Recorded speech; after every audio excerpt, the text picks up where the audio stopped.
basically Sunday evening lectures from London's leading psychologists, philosophers and scientists. And we're just trying to share ideas that can kind of be beneficial and improve your life. Tonight we've got a talk from Dr. David Luke, and it's just on how psychedelics can really improve your life and the benefits. So, big warm welcome for David, and let's get started.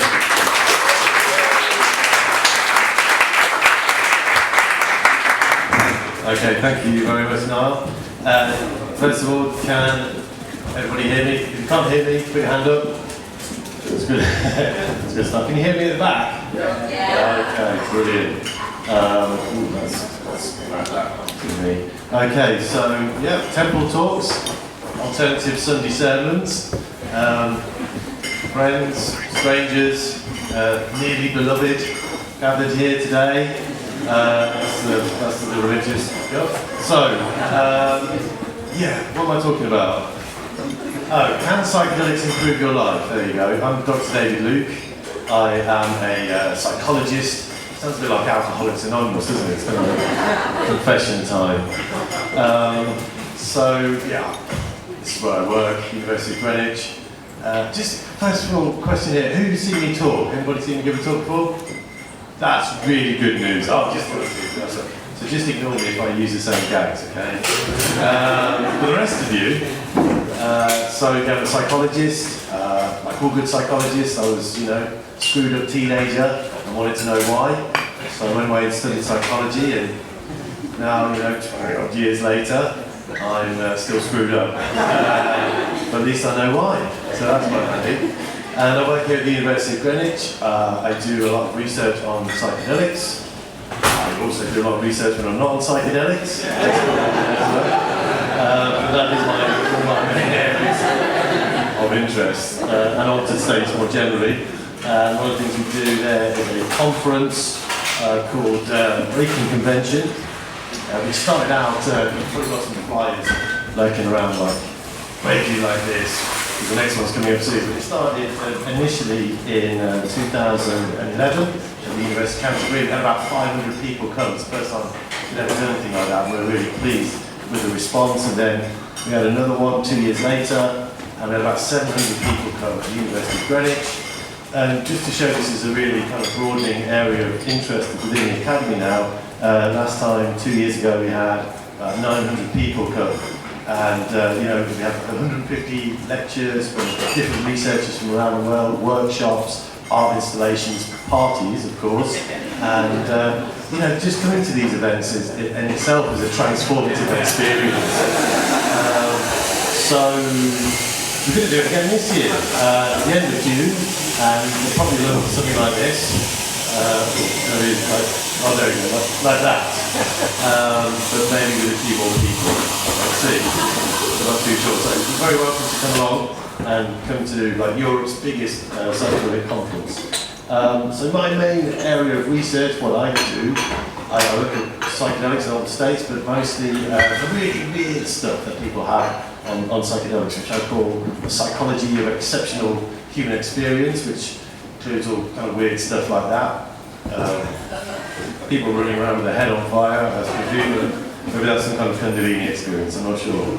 But over the last few years, I've been doing research on all kinds of weird and wonderful stuff like out-of-body experiences and synesthesia, alien abduction experiences, all kinds of weird and wonderful stuff. I'm not going to talk too much about that though. I'm going to talk about more of the kind of ordinary, everyday, interesting stuff that we know about psychedelics. But if you are interested, I've got a book coming out next month. It's called Other Worlds, Psychedelics and Exceptional Human Experience. Psychedelics and Exceptional Human Experience. That'll be out next month. So what I'm going to talk about tonight is that the use of psychedelics for, potentially mind-body enhancement. So things like the treatment of psychogenic disorders, or as cognitive enhancers for use in extreme sports. You might not think that was necessarily a good thing, but we'll talk about that. As catalysts for personality change, triggers for neurogenesis, whatever that is, as more medical uses for anti-inflammatory or anti-tumour, Consciousness exploration, pretty obvious one there, and then of course for creative problem solving as well. So there's a few kind of different avenues in which we're going to explore the use of psychedelics. I have to say this isn't going to be practical. I'm not going to be giving out any psychedelics. Yeah, it's one of these occupational hazards. I gave a talk, it was a free talk on psychedelics, and it said free in psychedelics in the title, and there's like hundreds of people queuing up around the block and learn a lesson. So I'm going to give you a really chewy definition of what psychedelics are.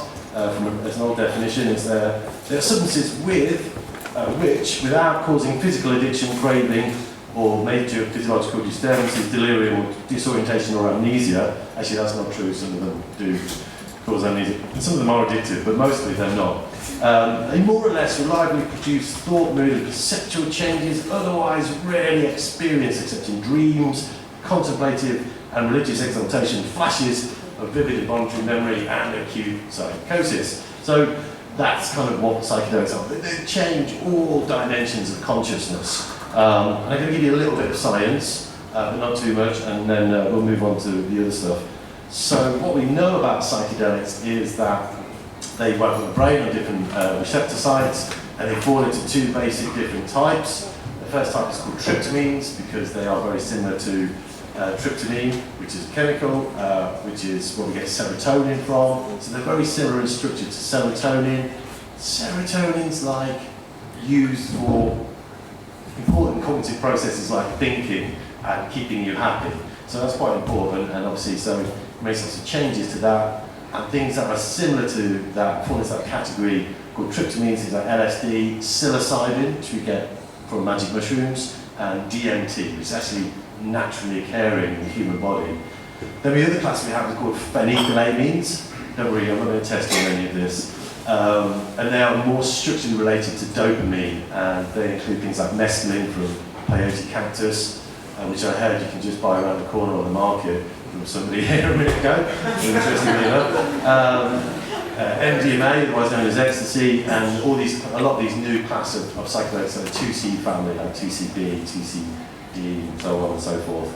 And so they're the kind of two basic types, but then there's a whole bunch of other psychedelics which don't really easily fit into those kind of characteristics, so things like diterpenoids, NMDA antagonists, anticholinergics, cholinergics, cannabinoids, anandamides, and so on. So it all makes it a rather more complex picture. I don't know if you can actually see that. Oh, you can just about see that. So being a good drug geek, I was asking the question, so how many psychedelics are there that we know about, and how many will there be in the future? And Alexander Shulgin, the famous godfather of MDMA, he made all these designer drugs. He actually made about 100 or 200 new psychedelics. He looks a bit like Father Christmas as well. And he said, well, the number of psychedelics has increased by a factor of 10 every 50 years. So in 1900, we knew of only two known psychedelics. And so by 1950, sure enough, there were 20 known psychedelics. By the year 2000, we had about 200. And I just kind of thought I'd check, and somewhere in 2012 we had about 350. So we're on course for this kind of exponential increase in the number of psychedelics we know about. By the year 2050 there'll be 2,000, and by the year 2100 there'll be something like 20,000 different psychedelic substances. So this is a good time to be getting into researching these things. It's never-ending, expanding field of interest, and each of these substances gives its own kind of unique altered state, so never going to be out of research topics. I'm going to talk a little bit about the neuroscience of these substances, what little we know. There you go. Basically, you get your brain sliced in half if you take them. No, that's not true. This is fMRI imaging. There's been a lot of media attention, huge amounts of media attention for neuroscience and with psychedelics, that they may be useful for all kinds of things like depression. There's me. There's me just about to go into a brain scanner on psilocybin. I was getting injected with psilocybin. In the neck. I don't know what's going on. Oh yeah, so this is an NEG. It looks like I'm about to have a cosmic perm. Do you remember those old perming devices? I wasn't. Well, kind of. So what we found is, so is this the first time first time ever, that they put people in an fMRI scanner and looked at their brains on psychedelics. Now, the thing is, we've had brain imaging, high-tech brain imaging equipment for a long time, and we've had psychedelics for a long time, but no one's been able to do the research because it was too much of a taboo, since Prohibition in the 1960s, which effectively stopped all scientific research with humans with psychedelics. We haven't been able to explore them scientifically. It didn't stop people taking them, in fact. The number of people taking drugs of all kinds, including psychedelics, has steadily increased, and they've got more available, and there's more of them, and they're more pure, and they're cheaper. But it did stop scientists doing research until the last 5 or 10 years, and we're now having this psychedelic renaissance of research. So before they did this research, if you asked any kind of brain imaging scientist worth their enormous grants, what happens if you give somebody a psychedelic? What happens to their brain? They'd all go, this part of their brain increases in activity, or someone else go, this part of your brain increases in activity.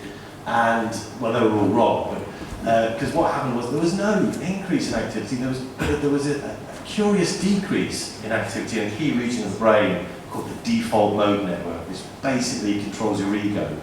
But that was really counterintuitive. Everyone thought, there's going to be loads more stuff happening in the brain because, there's loads more stuff happening when you're on psychedelics. But that wasn't the case. And they found that as the decrease in activity in this brain, as you got more decrease in activity, you got more intense experience. And they found that surprising. I won't go into all the neuroscience actually, but they said it was curious how you turn down the activity and you get this kind of state of unconstrained cognition, you get this kind of sensory overload experience. So that was quite a surprise. But then they analysed the data a little bit more, and they looked at it a different way in terms of the amount of connectivity between different parts of your brain. So the one on the left is your brain ordinarily, i.e. on a placebo, and the outer circle represents the different regions of your brain, and all the lines represent the amount of communication between the different regions. And then the one on the right is your brain on drugs. Curiously, it doesn't look like a fried egg, which is what we were led to believe for a long time. But what we find is there's loads more interconnectivity, there's loads more communication. So parts of your brain which don't normally speak to each other do. Hippocampus starts up a conversation with your temporal parietal junction. Oh, hello, I've met you before, and so on and so forth. And that seems to be somehow conflicting to the idea that there's no more activity. Actually, there's a little bit less in some regions, but there's a lot more interconnectivity. So I tried to come up with an analogy for this. Imagine Monday morning, London, a lot of traffic.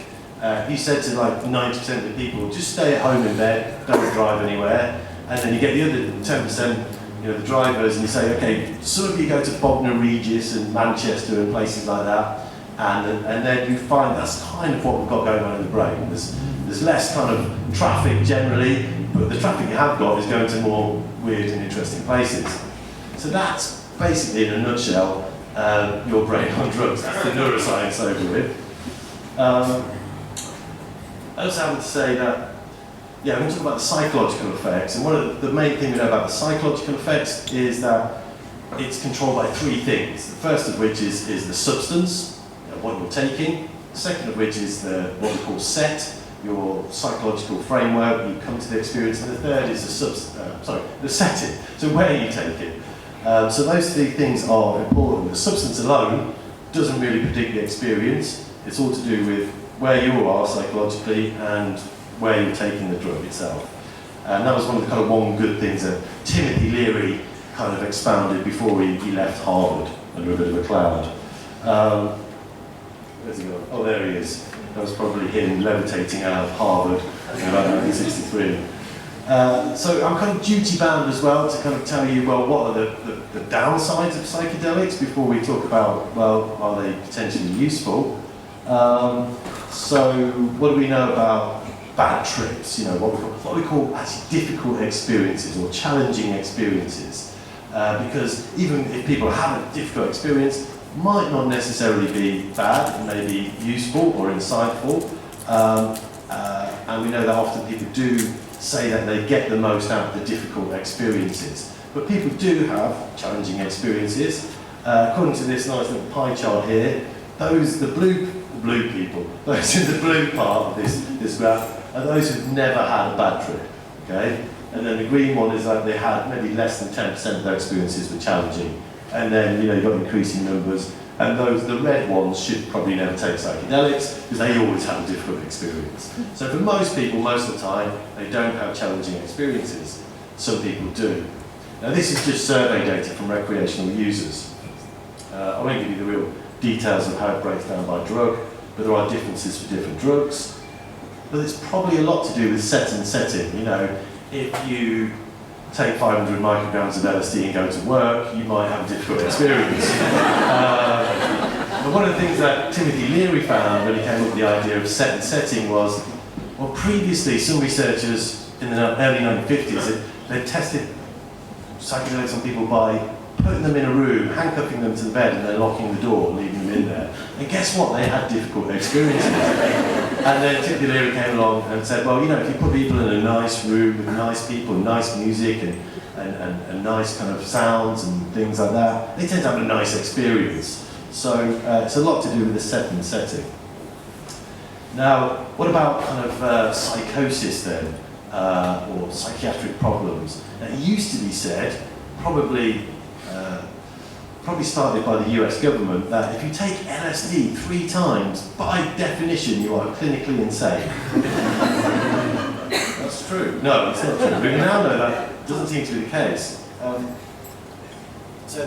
We've only really known this for certain though. Recently there was these huge national surveys done in the States that had over 130,000 people in 2 different surveys, and they found that those people who taking psychedelics weren't any more likely to have psychiatric treatment or care than the rest of the population. In fact, they were less likely to, people taking psilocybin and LSD were less likely to have psychiatric treatment or medication. There was also a reduced risk of suicidality. So across the whole population, we see that people taking psychedelics are probably better off in terms of their psychological welfare. Which is quite interesting. Here's a graph just to prove that, because I'm a scientist, I have to do that kind of thing.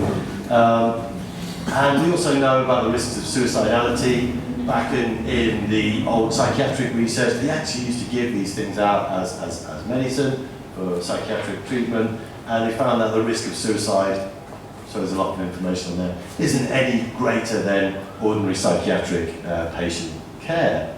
So, I'm going backwards, here we go. So what do we know about psychedelics? Physiologically, they're very safe, at least the classic psychedelics like LSD and psilocybin. No one's ever overdosed on psilocybin or LSD and died. We don't know how much you have to actually take, it's probably not even possible. We do know stories anecdotally of drug smugglers, LSD smugglers, for instance, and LSD is so strong, you can get 10,000 doses in 1 gram, which is, it's about that big.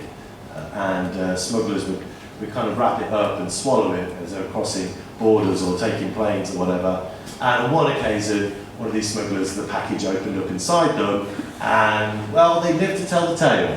But what a trip that was. Tens of thousands of doses, and then they survived. So it took them a while to come back down, but they did eventually come down. So we know the risks of psychosis and suicide are very low. In fact, it may be it's related to better mental health. They're not addictive either, although a few substances are. Things like ketamine might be somewhat addictive. And one of the other only really risks is what's called hallucinogen persisting perception disorder, if I can say that. That is where the perceptual changes you're having, like the visual experience, may continue after the drugs have worn off. Now, from all the clinical research where people have been administered these drugs under supervised settings, we don't see any cases of this. But we do have a few reports of people recreationally taking them, maybe very, very high doses. I've got 3 case studies I'm working with people who took very large doses of substances. In one case, one guy took 100 doses of LSD, and he now has, and all 3 of them have synesthesia permanently. And synesthesia is that kind of strange thing where you get a blending of the senses. So you may see sounds or taste shapes, and they have that now permanently. It took them a while to get used to, a couple of years, but they like it now. One of them said it's really helpful. He makes a lot of music and makes a lot of artwork. It's very good to go and mix the two together. But that's a definitely potential risk, but we don't know how big a risk it is. We think the incidence of that is quite small. Yeah, so there's some survey data. Now, what do we know about the positive uses then? I mean, one of the things about the prohibition of psychedelics is that drugs become classified as illegal if they have no known medical value and or they're addictive. And it's thought that classic psychedelics are neither addictive nor have no medical value, because we know from the 60s there was a lot of uses of them for treating various psychological disorders. That work started in the 1950s. It was pioneered here in the UK in 1952. It was called psycholytic therapy. It would be group therapy with people on small doses of LSD, and that was started by a guy called Ronald Sanderson in a hospital here in the UK. And then shortly after that, the psychedelic therapy became a different type. We work with individuals and give them very high doses just once, and you then work through their psychological problems afterwards. And the way it would work is that it was thought that psychedelics would give some disinhibition, they'd loosen up your ego, they'd give you access to your unconscious processes, all your fears and traumas and memories and things like that, repressed memories, and then you could work through those with the psychiatrist or a therapist in real time. You wouldn't have to depend on the person opening up and telling you about their childhood and all their story. You just give them a psychedelic and it'll just come pouring out. And they found that to be beneficial in treating various things. So one of the first things they used to try and treat was alcoholism. So it's been shown to be quite effective in treating alcohol addiction. And that was the first use it was put to in the kind of early 1950s in Saskatchewan. And they realised that one of the ways that people would spontaneously give up alcohol is if they got delirium tremens. They get this kind of really terrifying experience and like an organic psychosis. And they thought that the psychedelics could mimic the intensity of that kind of experience. And they found that those people that had a kind of mystical kind of journey would be able to kind of realise what they were doing to themselves and their family, and they would give up drinking. Psychedelics have been used to treat other drug addictions as well, such as opiate addiction, heroin, cocaine, crack, and recently there's a study being done looking at the use of psilocybin for treating tobacco addiction. So there you go, probably better than hypnosis. So the immediate findings of that study were over a year. So that's really quite impressive for any smoking cessation treatment program. And this was through the use of psilocybin, just one large dose of psilocybin therapy. Now the really weird thing about this is because psilocybin kills 0 people every year from overdosing, but it's a Class A substance, so you can get maximum, don't want to panic you, maximum 7 years in prison for possession and lifetime maximum sentence for supply, and can help you get off your tobacco addiction. Tobacco kills hundreds of thousands of people every year and is kind of freely, legally available. There's something a bit strange about that picture that occurred to me. I can't quite work out what it is. Anyway, I'm not an expert on drug policy, so I wouldn't know. So there's been various other studies popping up all over the place, treating obsessive compulsive disorder, use of MDMA, which is ecstasy essentially, for treating post-traumatic stress disorder, seems particularly useful for that. It allows people to access these traumatic experiences within therapy without this kind of immediate fear response. It's been, initial studies have shown that's very positive. The use of LSD and psilocybin to treat end-of-life cancer.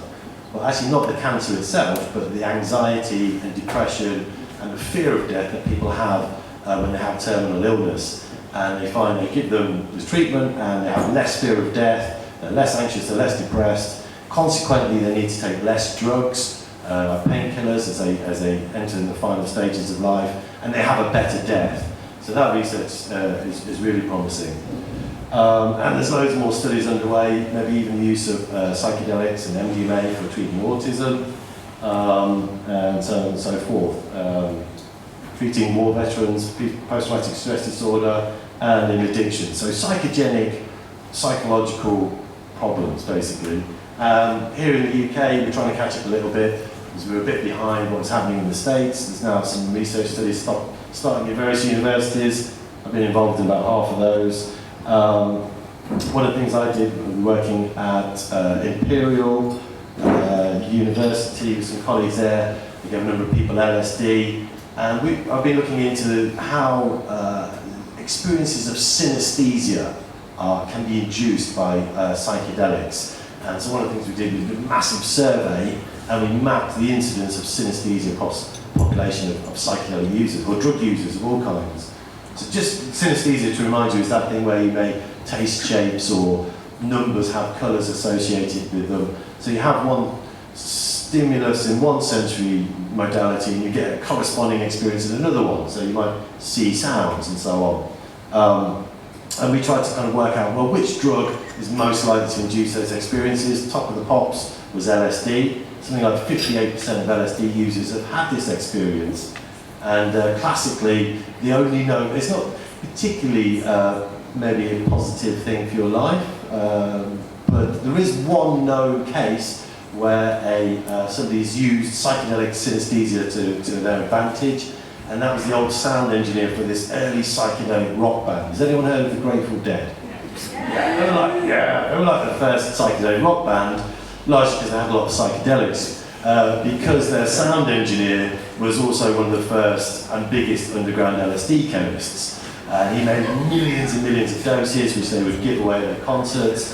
And he would mix his two interests together, and when he was checking the sound levels, he'd be on LSD, and he'd be like, oh, look. And then one day he realised he could see the sounds coming out of the speakers.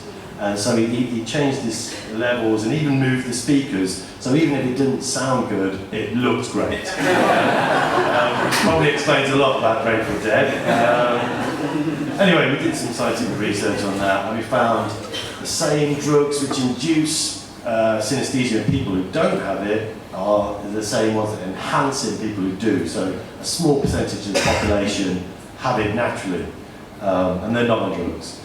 So we think there's kind of common neurobiological pathways. What we really wanted to find out is, do specific drugs cause specific types of synesthesia? You know, can you take LSD and see sounds, and take salvia and taste shapes? Didn't really work out like that. They seem to be kind of quite generic. So that's one possible use for psychedelics, but a bit of an odd one. So I'm going to talk a little bit now about the use of psychedelics in sports. Now this isn't an everyday kind of topic, and the only reason I know anything about this at all is because I was asked to talk to the sports science degree program at Wembley Stadium, which is quite strange. So I gave a talk at Wembley Stadium. It was brilliant. There was 13 people in the audience, but you know, it sounds good anyway. And so I did some research into it, and sure enough, psychedelics have been used in sports. Not usually, typically group sports. We don't find footballers particularly taking a lot of or cricket players or anything like that. But the origins of a lot of kind of extreme sports came out of California in the 60s, things like paragliding and surfing and snowboarding and all this kind of stuff. And you know, at that time in history, people were taking a lot of psychedelics, and it seemed to be the same kinds of people. And so there is some sense, although there's no real research on it, that people in the extreme sports community suggest that the use of psychedelics can be very useful. They talk about it being very good for giving them tunnel vision and concentration, faster reflexes, balance, increased stamina, lack of weakness and pain, and being able to zone in and get those flow states. And it's associated with a healthier lifestyle as well, so they tend to eat more kind of better organic food or whatever. But it has been associated with a lot of kind of different sports: snowboarding, surfing, rock climbing, hang gliding, paragliding, base jumping, wingsuits, which would seem like a strange thing to do. I've even heard stories of skydivers smoking DMT before jumping out of the plane. If you know what DMT does, then wow, really. Astonishing. One thing we do know is, in the use of, for stamina for instance, there was a famous race called the Leadville 100, which in 1994 there's a kind of group of indigenous people from Mexico called the Tarahumara, who went and ran the Leadville 100. Leadville 100 is a 100-mile race on foot, which involves a 4,800 metre climb. You can imagine that. We haven't got any mountains going anywhere near as high as that. And you meant to try and do it in 24 hours. And this guy, Taramari, broke the record and did it in 17 hours. It just so happens that the Taramari, they call themselves the runners. That's what their name means. And they will run across the desert floor. They live in this canyon in Mexico, kicking a wooden ball, and they'll run for days and days and days. Now, when you understand that the Taramari take a lot of peyote, that makes a lot more sense. And peyote is this kind of psychoactive cactus with mescaline in. And one of the things they do is unique in the world, is they hunt by endurance. So they're hunter-gatherers, and they'll hunt deer by running them down, basically. They'll just outrun the deer. The deer gets exhausted and they just run up and like that. So, and these guys eat a lot of peyote. I don't know if there's any connection. Other uses in sports, not so much psychedelics we know about, but the use of cannabis. Various characters in Olympic sports have been known to use, various substances. Let me see who we've got there. So it turns out that the fastest man on land and water, not the same person, but Phelps and Bolt, are both big cannabis smokers. So that's kind of interesting, isn't it? What does that say about human abilities? And there's also other people, particularly snowboarders, Olympic snowboarders, have been known to use a lot of cannabis, and even whilst they're snowboarding. One of them they tried to take a gold medal off one guy, I think, and he ended up starting his own brand of medical marijuana, which is, it's very good by all accounts. One other story, and this is the only account I could find from group sport, comes from an accidental ingestion of LSD by a guy called Doc Ellis. And I'm just going to show you a little video here, it explains it a bit better. So Doc Ellis is a baseball player, or was, and he, way back when, accidentally ingested some LSD and then went to pitch a game of baseball. And here's a little just kind of animation just to show you that.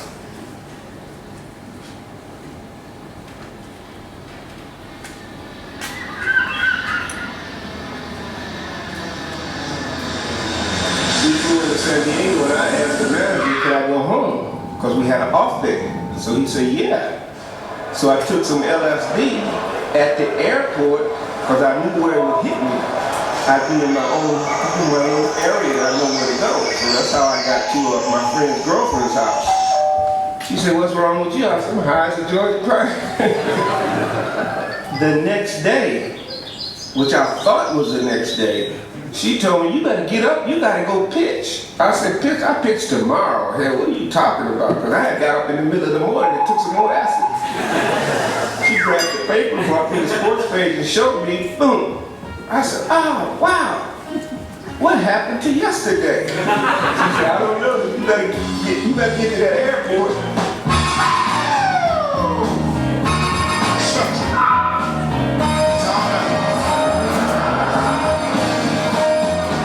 Now, this was in the 70s, and green was Dexamil. That was the drug of choice back then, was a stimulant. Over 90% of major leagues was using Dexamil when I was playing. When I got to the game, there was a lady down there in San Diego who used to always have the bennies for me, Benzagreen, which is another stimulant. I went out to the dugout and reached up because she was standing over the rail. She always stood over the rail and had a pretty little gold pouch. So I got the bennies, went on back in the clubhouse, took them. The game started and the mist started, misty rain. So all during the game was a little mist. The opposing team and my teammates, they knew I was high, but they didn't know what I was high on. But they had no idea what LSD was other than what they see on TV with the hitters. I didn't see the hitters. All I could tell was if they was on the right side or the left side. The catcher put tape on his fingers so I could see the signals. We had a rookie on the team at that particular time named Dave Cash, and he kept saying after the first inning, he said, you got a no-no going, a no-hitter. I said, yeah, all right. And I looked. Then around the fourth inning, he'd say it again, got a no-no going. I looked, yeah. But I could also feel the pressure from other players wanting to tell him to shut up. It's a superstition thing where you're not supposed to say nothing if somebody's throwing a no-hitter. There were times when the ball was hit back at me, I jumped because I thought it was coming fast, but the ball was coming slow. Third base would come by and grab the ball and get somebody out. I never caught a ball from the catcher with two hands because I thought that was a big old ball. And then sometimes it looked small. One time I covered first base and I caught the ball and I tagged the base all in the motion. I said, oh, I just made a touchdown.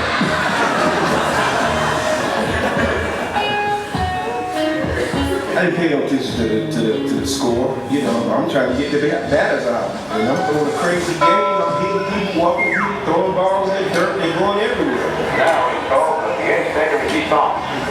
We move to the bottom of the lane on a no-hitter, leading 2-0. It was easier to pitch with the LSD because I was so used to medicating myself. That's the way I was dealing with the fear of failure. The fear of losing, the fear of winning. It's just that it was part of the game. You know, you get to the major leagues, you say, I got to stay here. What do I need? Everybody in our bullpen is standing and walking around nervously. They want to run and grab Doc. Now, 2 balls, 2 strikes, and here's the pitch. Mike Brady!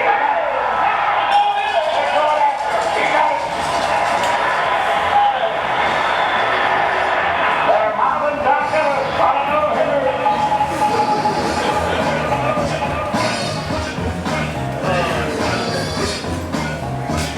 The only known case of the use of LSD successfully within baseball.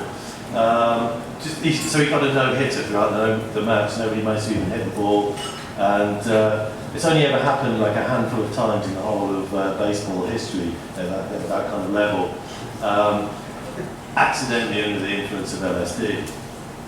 So I'm not advocating that, but so I'm going to move on away from sports. I'm going to look into kind of more general area of creativity and creative problem solving. This is one of those areas where there's been some attention and some research into the use of psychedelics. A little bit, just checking the time. So there was a study done in the 1960s, 1966, where they thought, well, you know, can it induce creative problem solving in people? And they took a bunch of different professionals, engineers, scientists, architects, and they gave them doses of mescaline, and they asked them to kind of report on their kind of creative insights in their work. They all had to have a kind of a project that they were working on, which they had a block in, and they asked them a whole bunch of questions, and they asked, you know, they found out that even a month afterwards, that most of them felt that they'd had new avenues of investigation opened up, and they'd had a number of different problems that they'd attempted, and overall everybody said that their work performance had increased as well since taking their psychedelics. An increased ability to communicate, solve problems, etc. Now the really interesting thing is, though, aside from these kind of funny statistics, is that the kind of things that people came up with. So as a kind of indicator of success, they had to come up with either a patent, a product, or a publication. And these are some of the things that came out of this experiment. A mathematical theorem for NOR gate circuits, a new conceptual model of the photon, a linear accelerator beam steering device, we've all got one of those, haven't we? And so on and so forth. So there was a number of kind of useful outcomes which came out of that study.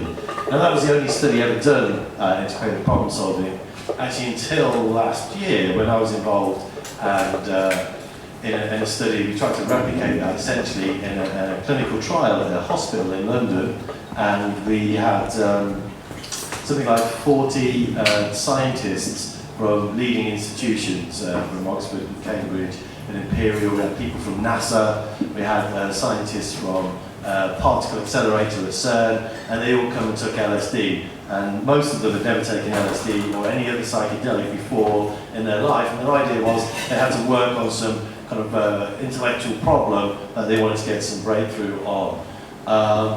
Unfortunately, I can't tell you what the results of that are because it's been embargoed because we haven't published it yet, so it's just a little teaser really.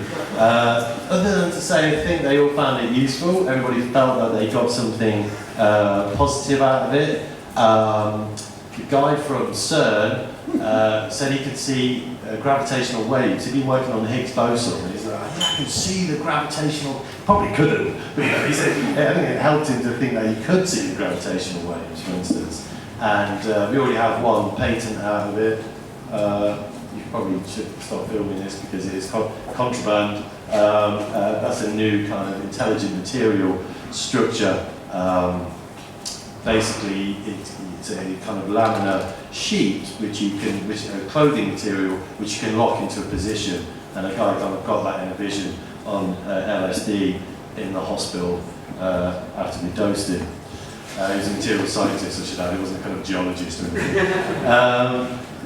And actually, if you look into the history books, you know, in Silicon Valley, and actually in California in the 1960s, there was so much innovation going on. It was no accident that the personal computing industry came out of this small region near Haight-Ashbury, where all the hippies were taking loads of psychedelics. And there's a great book out called What the Dormouse Said, How the 60s Counterculture Shaped Personal Computing Industry. So we know that all these different computing companies were taking lots of psychedelics. So people at Sun Microsystems, for instance, we don't really know who they are. They're responsible for Java. They had this policy of not drug screening their employees, which made them very successful. People like, Apple, for instance, we know like Steve Jobs, for instance, took LSD, not just once, several times. He was responsible for a few products you may have heard of, and he said that doing LSD was one of the 2 or 3 most important things I've done in my life. Now, if you imagine like Apple might be one of those, maybe some other stuff, I don't know. But, so it was kind of quite up on his list of good things to do, and you know, had a transformative effect on him. Bill Gates is also known to have taken LSD a few times. Although Steve Jobs said, well, Bill Gates didn't take it enough, otherwise his products would be more interesting. And that is known to be true.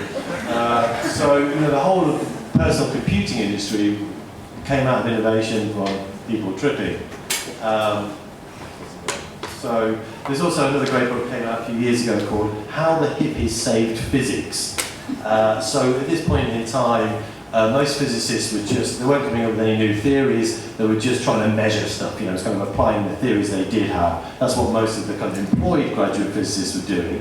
But there was this bunch of out-of-work PhD physicists who couldn't get grants, and so they began working on areas of physics which didn't require any funding, which is theoretical physics. They're also taking loads of acid and experimenting with Eastern mysticism and things like psychic abilities and telepathy. And they basically came up with some kind of innovations which are being kind of hugely applied now. Basically, they set the path for what's now known as quantum computing and quantum cryptography. So the idea that you can use non-locality to send information between 2 different locations in a way in which normal encryption, you know, is better than. Because if you send an encrypted message by WhatsApp or whatever, that there's a possibility it could still be broken if you de-encrypt the key. But then by sending it by non-locality, as soon as you send a message, whoever receives it, that message then disappears. It's using quantum communication in computing, and a lot of banks are now starting to use that. It's a multi-billion-dollar industry, which was developed by a bunch of hippies on acid. They also got very much interested in what became known as the Stargate project, which was a defense intelligence funded project. It lasted for about 23 years, which started up in California. And these physicists, they called themselves the Fundamental Physics Group. And these kind of LSD physicists, and they were basically funded by the Defense Intelligence Agency to look into psychic espionage, essentially, remote viewing. So the ability to kind of pick up information by mental means from distant locations, which was a multi-million-dollar program. That's kind of my area of research, and I've done a lot of research into the use of psychedelics for developing psychic abilities. But that's a whole other story, and I'm going to tell you about that. You can maybe ask me at the end. And then there was a few other things came out of that. famously, you might know some of these books, like The Tao of Physics. That was one of the members of the fundamental physics group taking lots of LSD, and the Dancing Wu Masters, or no, Wu Li Masters, sorry. These were kind of very popular books at the time where they were fusing Eastern mysticism with concepts in physics at the time. And one of the members, even John Clauser, won the Wolf Prize in 2010 for testing, the first person to test Bell's theorem of non-locality. Now you can have this kind of, somehow there's these particles separated by maybe even infinite space that somehow interconnected. And he was the first person to test that experimentally and won this enormous prize, like one step down from the Nobel Prize. There have been some Nobel Prize winners, though, who have credited psychedelics for their discoveries. This man here, Kari Mullis, is receiving the Nobel Prize in biochemistry from the King of Sweden, and he developed what's called PCR, polymerase chain reaction, which is you can take a strand of DNA and replicate it, and it's very useful for advancing. We wouldn't be where we are in genetics now without PCR. Enabled genome mapping and forensic genetics and all kinds of stuff. And he said, after he got his Nobel Prize, yeah, well, I was on LSD and I was able to kind of fly alongside the strands of the DNA molecule at a molecular level and see what was going on, and enabled him to develop PCR.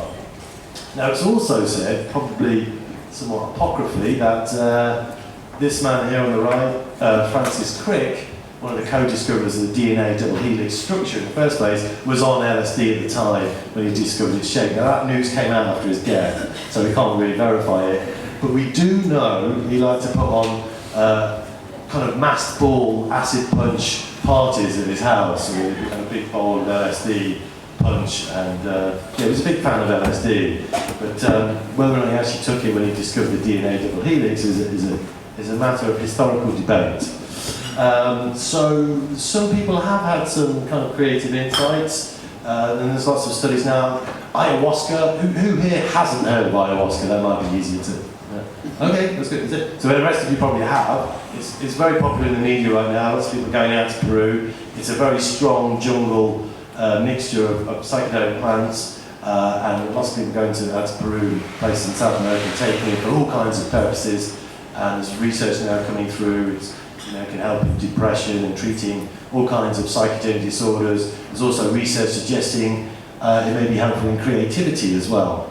So one of the things is, in the study of creativity, there's two different ways of conceptualizing it. There's what we call divergent thinking, the kind of thinking outside the box, where you have lots and lots of kind of creative ideas. Or there's convergent thinking, whereas it's very specific. You come up with one solution, but you make sure it works. And it seems like psychedelics like ayahuasca may be useful for having all the ideas, but maybe not. It's kind of good for kind of generating new ideas, not very good for operating heavy machinery, crossing the road, that kind of thing. But there is kind of like a surge, a kind of a wave of people flocking to Peru en masse. So much so you see news reports like this. Ayahuasca shaman dreading another week of guiding tech CEOs to spiritual wonders. It really is got to the point where a lot of people, particularly in tech industries, are taking these substances for creative insight. That is a bit of a spoof article though, but you get the idea. One genuine news article, and this is based on research a couple of years ago at Johns Hopkins University, and they found that one high dose of psilocybin, the active principle in magic mushrooms, can have long-lasting changes in personality, only in the domain. So there's different kind of ways of conceptualizing personality, and one of them is known as openness to experience, which is thought to be a positive personality dimension. So it's how kind of willing you are to engage in new things, like try new foods, new cultural activities, take up new hobbies. So it's thought to be positive. And that's also related to creativity. And we find that people in their study took one high dose of psilocybin, and even a year later, they were rated as having this change in their openness to experience.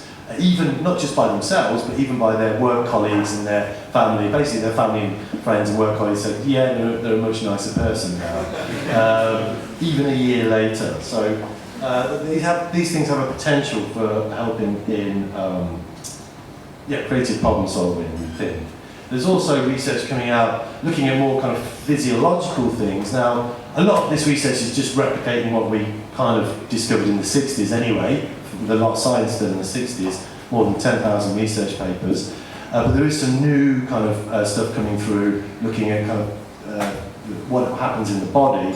So some stuff looking at the use of psychedelics in immunomodulation. So that is, they find that psychedelics seem to be able to be massive anti-inflammatory agents, which was a bit of a surprise discovery. Now, inflammation, if you don't know, is kind of like the buzzword in medicine now. Everything seems to have seems to be related to kind of inflammation within the body. And so, potentially these things to reduce inflammation could mean they have massive medical benefits in all kinds of areas of physiological medicine, not just psychological medicine. They're also now discovering they have anti-tumour properties as well. And one other area of kind of psychophysiological or physiological research is what's called neurogenesis. Now, up until a few years ago, it was thought that, at a certain point, you never generate new brain cells. Certainly in adulthood, you don't generate any new brain cells. Your cells in your brain are just slowly dying. That's the bad news. And your brain steadily shrinks over time. But they did recently discover that neurogenesis, the idea that you do actually make new brain cells throughout your lifetime, only in key regions of the brain, like the hippocampus, important for memory, and it seems to be mediated by the presence of certain chemicals like BDNF, brain-derived neurotropic factor. And it's now known that certain psychedelics are related to an increase in this enzyme related to neurogenesis, the development of new brain cells. So you could literally be making a new brain when you take psychedelics. I'm almost finished. There's one thing I forgot to mention is microdosing, but I might mention that in questions. Finally, one area of research I've been interested in, and I did a survey on this a couple of years ago, was the relationship of people's kind of eco-consciousness, so how people relate to nature, which is kind of quite important in this kind of current time. So I did some survey research on that, got 150 people who use psychedelics to talk about how their connection with nature has changed. And so we found that people's attitudes had changed. So the question was, have your psychedelic experiences changed how you interact with nature? A very small percentage said they interact a little bit less with nature. But most of the people said that they interact more with nature following their use of psychedelics. We also found that 100% of the people had found that their connection to nature had increased. Most of them found that they were more concerned about nature. A few of them, curiously, said they were less concerned. After all, they've got the mushrooms, haven't you? So, and then we tried to find out, well, which substance makes you most connected to nature, and we found that it was magic mushrooms, actually. So nearly half our sample said it increased their connection, and about 25% had increased their concern. Curiously, synthetic psychedelics, like ketamine, seem to be associated with a decreased connection with nature, because they have this dissociative effect. You just kind of drift off, and you're not really in the room anymore, or in the garden, as it may be. But we also wanted to know, well, apart from changes in attitude, are there any behavioural changes that people have in relation to ecology when they take psychedelics? And we found, yes, there are. So something like 2/3 said they were more aware of ecological issues. More than half said they'd changed their diet, presumably eating more organic food, or locally sourced, or maybe going vegetarian. Half the sample had increased gardening. Did you ever think that? Psychedelics increased gardening. There you go. Terrible side effect. And also people got involved in activism, they signed petitions, they donated money, adopted animals, and even this is the best one though, 16% had a career change. They took psychedelics and they changed their career. So for instance, 2 of them started doing PhDs in botany after taking psychedelics. It doesn't make you a genius in botany, but it does kind of lean you in that direction. So this is also quite useful, I think, given the current state of the planet. Just to lay something heavy on you right now, we are entering into the biggest wave of mass extinction in about 14 million years. And that appears to be man-made. As the population increases, the number of other species is disappearing at an ever-increasing rate. By some estimates, there is suggested that we may be seeing something like 140,000 extinctions every year, and increasing. And there's about 8 or 9 million species on the planet. You do the maths, that's about 65 years till we run out of all the other species. So this is a real problem. And so I'm going to leave it now with that cheery note, and thank you very much for your attention. We'll have some questions if you want.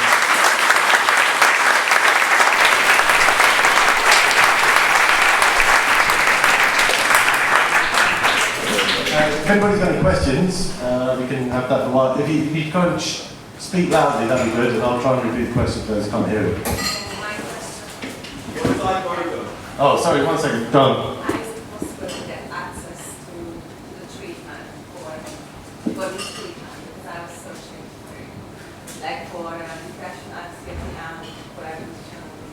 So she's asking, how can we get access to treatment? I mean, currently, the only way you can get in Europe or the UK access to treatment is part of a research program, so a clinical drug trial. For instance, like the one I was involved in, there's some ongoing, not many. There's been a recent suicide and depression study. There's projects looking at MDMA for post-traumatic stress disorder and for alcoholism, but there's only a few going on in the UK at the minute. And that's quite limited, and you have to be in a catchment area as well. There is somebody running, you can get access to ketamine therapy for depression in Oxford. That's a kind of project running on the NHS. But other than that, there are no widely available treatment programs because these drugs aren't licensed. So a lot of the research is moving towards doing clinical drug trials, going through the massive process it takes of getting these drugs licensed as treatments, and then you'll see a lot of psychedelic clinics starting to pop up, although they may start popping up in interesting places outside of the UK soon, where they don't have the same laws. And like, for instance, less for kind of medical treatment, but it is widely available. You can go to Peru, for instance, and take ayahuasca. Now that isn't in a medical setting, but there is a lot of research going on showing that they do seem to have various benefits. You know, recent studies have shown, clinical trials, ayahuasca seems to be effective for treating depression, for instance. But at the minute, it's not very easy to get hold of these treatments, let's say. So there's a question about Iboga. Who said that? Oh, hi. What was the question? What is Iboga? Oh, did I mention it? Yeah, it was in one of your slides. Oh, so Iboga is most of the psychedelics we know of are kind of like either old psychedelics from Europe or from mostly the Americas. So South America, Mexico, Central America, a lot of psychedelics come from there, plant psychedelics. But there's a few in Africa, and one of which is called Iboga. It's a root bark. It's a very, very intense psychedelic experience. It's not a classic psychedelic, it's not tryptamine or anything. Actually, it might actually be tryptamine. It's a very complex chemical, and it probably lasts about 36 hours, which is quite a heavy trip for most people. Even for everyone probably, there's always a heavy trip. It's not to everyone's predilections, but it is being shown to be very effective in treating heroin and cocaine addiction, particularly heroin addiction, because it also has this unique quality, unlike any other drug, of resetting tolerances to heroin. So people take it and they come out of the experience and they don't have any physical cravings, but there's also a danger in that their tolerance has kind of gone right back down again as well. Go on, just go a quick question about that. Did you have a question? Yeah, it's actually quite unrelated, but something I've been interested in for a while. What do you think of the potential for psychedelics to cure things like schizophrenia? That's a radical question.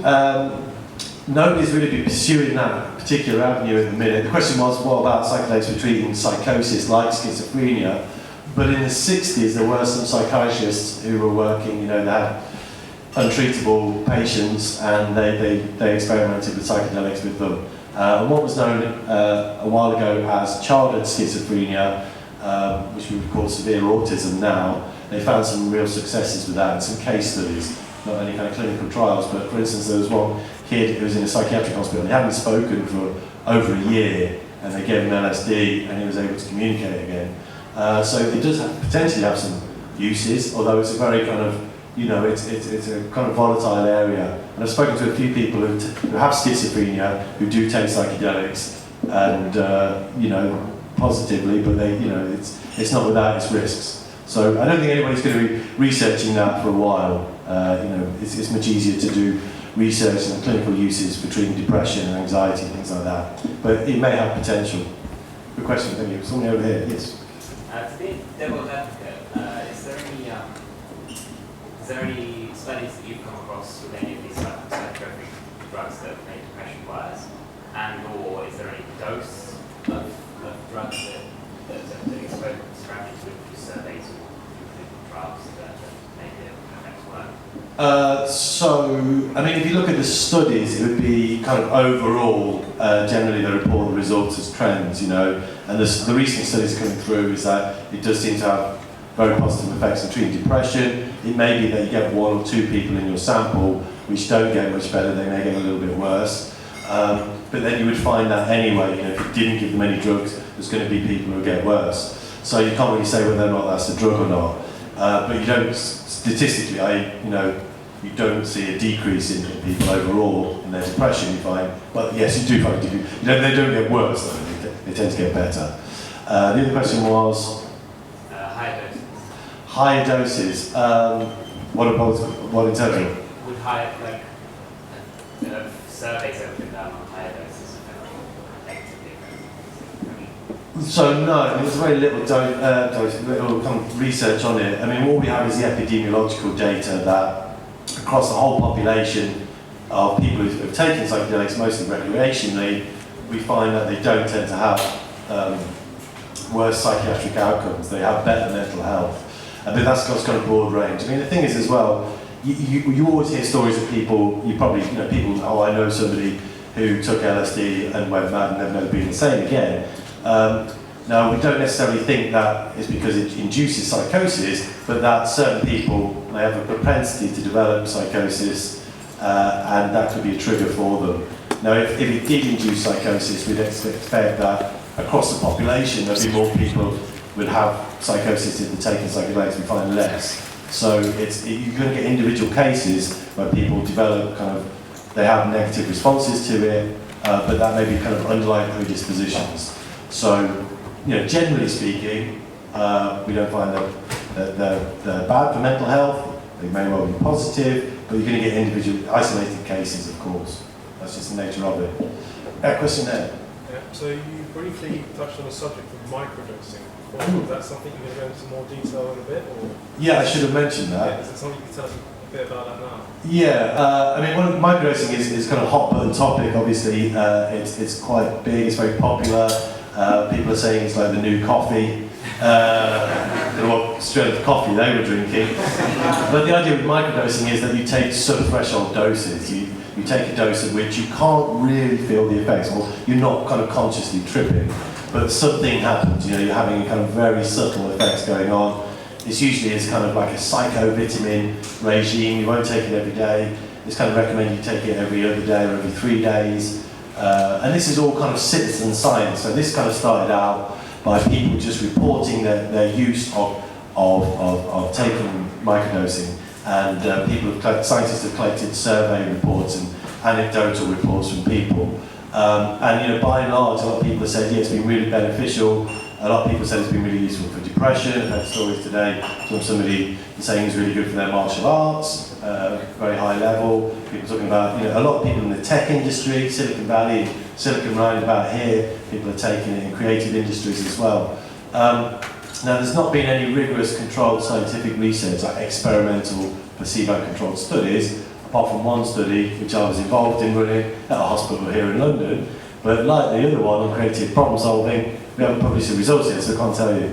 It's the first ever clinical drug trial of microdosing, and we were giving it to geriatrics who'd never taken psychedelics before.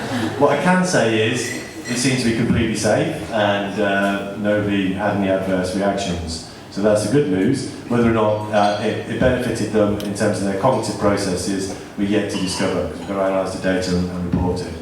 So at the minute, based on citizen science, people report a lot of positive benefit from microdosing, but there's not been any hard science reported at this stage. That's what I can say, really. Cheers. Question here. Hi, well, first of all, thanks for an interesting talk, and thanks for the work you do in the field. It's fantastic. There's sort of two ideas around some of the things that you experience on psychedelics, and material scientists view that it's all created in your own brain, and you see something which is already there, and there's the slightly more out there idea that you're tuning into something which is outside consciousness, and particularly on things like DMT, that's proved or suggested by the fact that you two people dosing this is a very similar thing without having any kind of background on it. I just wondered if you had any thoughts on that, and if there's ever going to be an experimental design where you're going to test that in any way. Okay, it's a really interesting question here, quite long, you didn't hear that at the back. So we were talking about the basis of, the way the current paradigm, overall philosophical paradigm in science and neuroscience is materialist reductionism, that, your brain creates consciousness. Your mind is made by your brain. And that's the kind of dominant way of thinking. But it's not proven, it's not a kind of actual fact, it's just a kind of basis within which we operate and do science. And the alternative is, well, maybe your consciousness isn't made by your brain, and consciousness is something else than just this kind of lump of fleshy grey matter you have carrying around in your head. And his point was, well, a lot of people on psychedelics, such as DMT, report having kind of shared experiences, like shared visions or something like that. And is there any experiments you could do to test this idea? Well, that's kind of what my area of research is primarily. I mean, I do creative problem solving and all kinds of other stuff in synesthesia, but I've also been trying to look at this question for quite a few years. One of the ways I've been looking at it is, well, can you demonstrate maybe that people have the ability to transcend space and time by getting information from either the future or a distant location, distant location.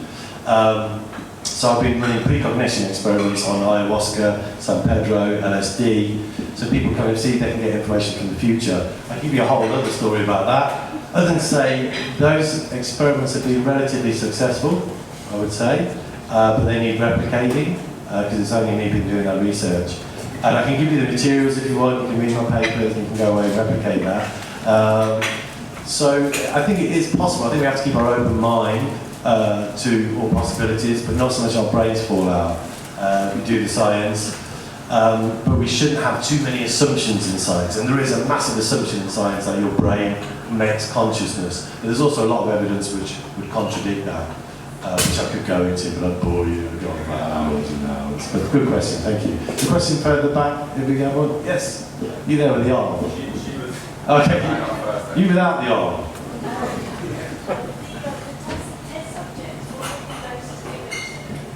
In which study? Oh, so the ones we were doing with creative problem solving, we were using low doses of LSD. So, although we thought they were low, the scientists thought they were quite high. But that probably tells us something about the strength of kind of street psychedelics. They're probably not as strong as they're advertised. We also looked at microdosing, which is below threshold doses. So if you know anything about LSD, in the 60s, a minimum dose of LSD was about 200 mics, 200 to 400. These days, most LSD, street LSD is advertised about 100 mics. We tested some of that, it turned out it was between about 40 and 70. So that's kind of quite a low dose. Microdosing is about 10 to 20, and we were using something up to about 100 for small doses for creative problem solving. Depression studies, you're probably looking at strong doses like 200 mics. So you want people to have a big experience, it's kind of mystical breakthrough experiences. And the research they're doing in the States, they're finding that in those studies, that, for instance, the end of life anxiety, those people that have the breakthrough experience, it's kind of, you meet God and you kind of connect with the entire universe and transcend space and time and all of that. Those people have better outcomes. in kind of end-of-life anxiety in particular, and you can imagine why, you know. So, oh, right, well, you know, it's not so bad when you do die after all. That was great, thank you very much. A preview to the big film, and yeah, I don't need any more painkillers. So, yeah, the doses have different purposes depending on what you're using it for. Yes, question here. Sorry, then yeah, we will know afterwards. Hello. So, if you could make these drugs legal on some and regulate the market and make buy them, what applications would you give? So the question was, if you could make them legal and you could just buy them, what application would you use? Well, you can actually just buy them. There's a thing called the dark web, I've heard of that. No, legally you can't. No. Prohibition has stopped you buying them legally. But I think there's a lot of potential uses for them. As I tried to outline, creative problem solving. I think the medical uses are obviously more important in many ways.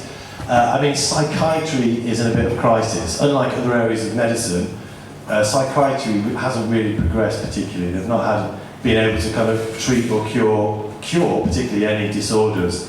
And it's been like that for the last 50 odd years, you know.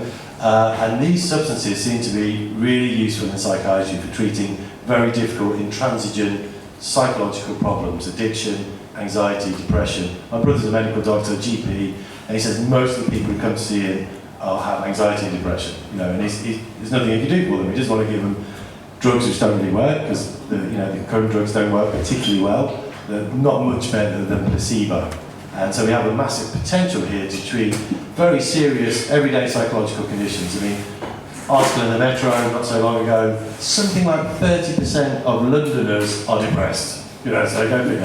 So, you know, these have potential to help treat these very difficult to treat conditions. So that would be top of the list. And then all the other weird, wonderful stuff to follow. Good question, thank you. Sorry, I have to ask the man with the arm. So I'm quite interested in microdosing, experimenting a bit myself, and I'm just wondering, is there a problem or potential for tolerance build-up to using it every 3 days, and also any type of psychological dependence if you start thinking that you can't function at your best without a microdose in your system? Yeah, I don't know. I don't really know. I did hear a talk recently about a guy being doing some more serious research on microdosing, and there was a lot of questions about tolerance and also dependency. I don't think people particularly get dependency on it. It might be kind of psychological dependency if you feel it's working for you. But I couldn't kind of confidently really answer that question. What I would say is, like, Jim Fadiman is the kind of main researcher on this area. He's just given a massive talk at this massive psychedelic conference in the States, and which updates all what we know about microdoses pretty much at this point. So I'd kind of refer you to look at his video, be on YouTube. What's his name? Jim Fadiman, Fadiman, Fadiman. So, but there's a lot of information out there, but he's the kind of leading researcher on it. So the question here, yeah. So with synesthesia, can you explain a bit more about how the pathways get this and also with the set of things like people seeing the sounds, could that be validated within science to then have this kind of meaning? That's a great question. So he's asking two questions about synesthesia. What do we know about how it works in the brain? The other question is, what about people who see sounds? Can that somehow be validated? So the first question is that we think, synesthesia researchers think there's various different causes for synesthesia. There seems to be some genetic predisposition. About 2 to 4% of the population have synesthesia of some type naturally. Anyone here have synesthesia? Yeah, a few people do. Or you can induce it in psychedelics. So it's thought at least that there may be kind of possible neurochemical pathways which are similar. But it's also thought that, through activating that neurochemistry through psychedelics, you can mimic synesthesia that people may ordinarily have. So they may have no overproduction of that neurochemical, say. But the other thing is that it's also thought that some of the causes are due to adjacent brain regions which have too much cross-communication. So, it's going here, and then you end up kind of getting a bit of an overspill. So there's different causes, we think, but psychedelics can at least help us understand part of the neurobiology of synesthesia. The next question about, well, are people actually seeing sound? Nobody's really researched apart from me. I thought this was a brilliant question to ask. So it did occur to me, well, can you actually see sound? Well, not really. It's just kind of compressions of airwaves or whatever medium you've got. But there is this area called cymatics, you may have heard of, where you can transduce sounds into material form. Maybe like if you sprinkle sand on the top of a metal plate and bow it, or you pass a single tone through it for a speaker, you get these beautiful geometric patterns which form, which is also what people say they can see when they're on psychedelics. They see these geometric patterns and that they change shape with the sound. So they're kind of seeing something which looks like what sound looks like when you transduce it into a material form, which is really interesting. How I'm going to devise an experiment to test this, I'm still thinking about. But yeah, I was thinking of kind of getting people who are tripping and then playing them single tones and getting them to draw what patterns they can see and seeing if they match up to the known patterns that emerge when you pass, sound through a speaker and put sound on the top. But it's a bit of a kind of rough science. But yeah, I'm working on it. Come back to me if you've got any ideas. There's a question here.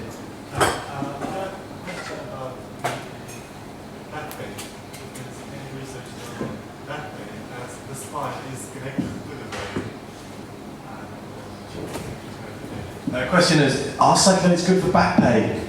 I love it. If you kind of believe the hype, they're a panacea for everything. I think a lot of people, that may find benefits in all kinds of ways, but it's not going to work for everyone. I do know somebody who has chronic back pain that they take ketamine for, but that's because it's an anaesthetic. But then that has its own problems in that, long-term use of ketamine does have effects on the bladder, for instance. But certainly if you look at the kind of extreme sports guys, they do report having less pain under the influence of psychedelics. But it's not an area that's been researched particularly as yet. There may be some kind of anecdotal reports of it. So, yeah. You've got some anecdotal. There you go. You have it on good authority, it's good for back pain. It causes back pain or reduces it? Almost removes it, there you go. Let's have a question further back there. Thank you. Sorry. Hello. Do you think there's a relationship between the shifting consciousness, the absence of LSD, compared to the shifting consciousness that Eastern philosophy talk about? It's an interesting question. So, do psychedelics do the same thing that kind of Eastern kind of meditative traditions kind of do? Well, it's a difficult question. But, well, yes and no. There has actually just been published a study where they've looked at the use of psychedelics for enhancing meditation. I haven't seen the results of that. It just came out kind of like this week. My feeling is, because I know the researchers and they did tell me the preliminary results, that people do find it enhances their meditative practices. But most of this is kind of anecdotal stuff. A lot of the kind of experiences people talk about in mystical traditions can sound like psychedelic experiences. This kind of experience of enlightenment and light and peace and joy, and that's like your classic mystical experience. There has been research done which has shown that you can induce genuine mystical experiences in people through the use of psychedelics like psilocybin. That's been kind of shown quite nicely in experimental conditions. Whether that's the same thing as a kind of the experiences you get to in meditative practice, well, it may be quite similar. Certainly in the kinds of things that people report, but it may not be identical. But then there's this kind of classic story of this a famous yogi that Ram Dass went to see. He was his guru. Ram Dass was one of these kind of Harvard psychedelic researchers in the 60s, and he gave this guy LSD. He gave him a massive dose, and the guy just sat there and went, yeah, and? It had no effect on him. So it's like he was already there, kind of thing. But this is kind of anecdotal. But yeah, it deserves some more research. Question here.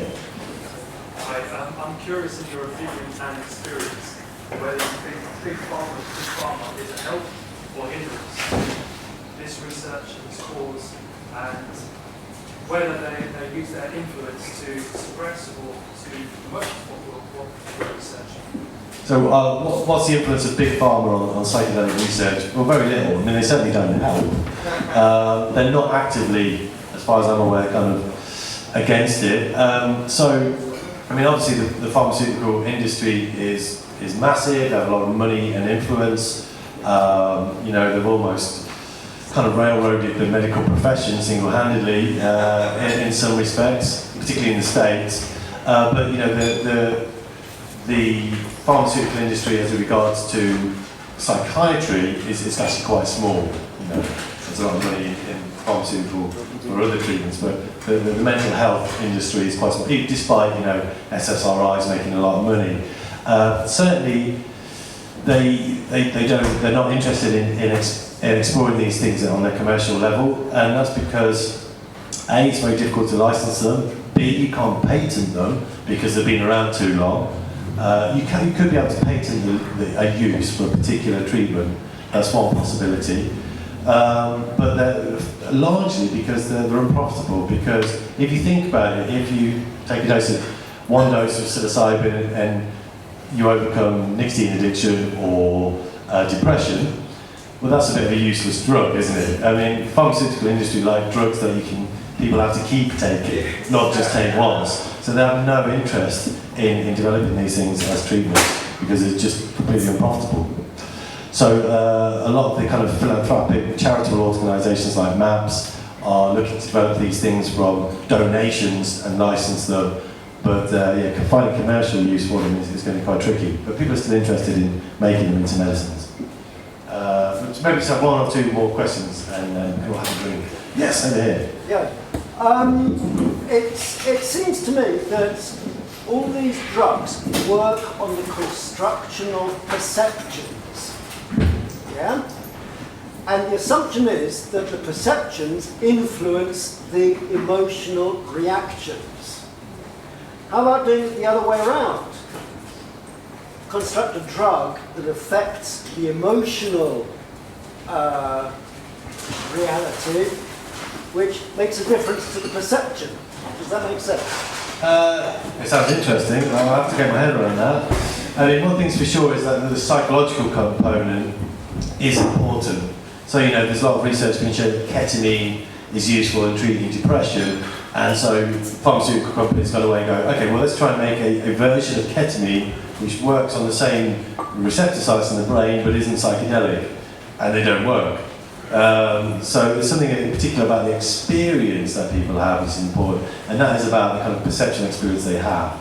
But I wouldn't kind of just say it's perceptual and emotional, because in a psychedelic experience, it is everything. You know, every dimension of your consciousness is affected. So you can have perceptual changes, emotional changes, all concurrently. You know, obviously there's going to be stuff going on when you have access to kind of old memories which will bring up emotional responses, but you know, you could just be sitting looking at dripping water from a tap and have the most intense joy, you know, like beyond the most joy you've ever experienced in your life. So there is an emotional component to it, it's not just perceptual. But certainly the idea that these are things they work as treatments largely through their psychological action rather than just their neurochemical action. Okay, one last question. You had me. Sorry, go on over here. Would you say that there is now like a renaissance in psychedelic research since what happened in the 60s? And if so, what happened like with the Psychological Substances Act? Why is the government trying to push us down? That's a very good question. So the question is, are we experiencing a psychedelic research renaissance since the 60s? Which the answer to that is yes, definitely. You know, there's research popping up all over the place at all kind of prestigious universities. There's clinical trials happening. You know, it really is a renaissance of research going on and interest. And that's not just in the research, but also people kind of going off and taking psychedelics for the first time, maybe in Peru, you know, in kind of shamanic means. The second part to your question was, if we are having a psychedelic renaissance, then why have we got the Psychoactives Act, the recent Psychoactive Act, and what's that doing? I mean, essentially, I think the rest of the world is moving towards decriminalisation, but for some reason Theresa May, when she was in Home Office, thought it was a good idea to criminalise pretty much everything. The Psychoactives Act basically criminalised anything that was psychoactive, and it became a big problem because, well, the very act itself wouldn't hold together because the glue they used to hold it together could be illegal, literally. Because you can get high on glue or incense, or you can get high on air. If you kind of breathe in a particular way, that is psychoactive. Everything is potentially psychoactive. So the law itself is a mess. It was already a mess, and it's even more of a mess now. As I understand it, not many people have actually been prosecuted under the new Psychoactives Act, but it was a massive backward step. It's kind of knocked us back in terms of drug policy into the Middle Ages, whereas the rest of the world, the States and Europe and other parts of the world, are becoming more progressive in their drug policy and decriminalisation. So, you can make of that what you will next month. And thank you for your attention. And thank you very much.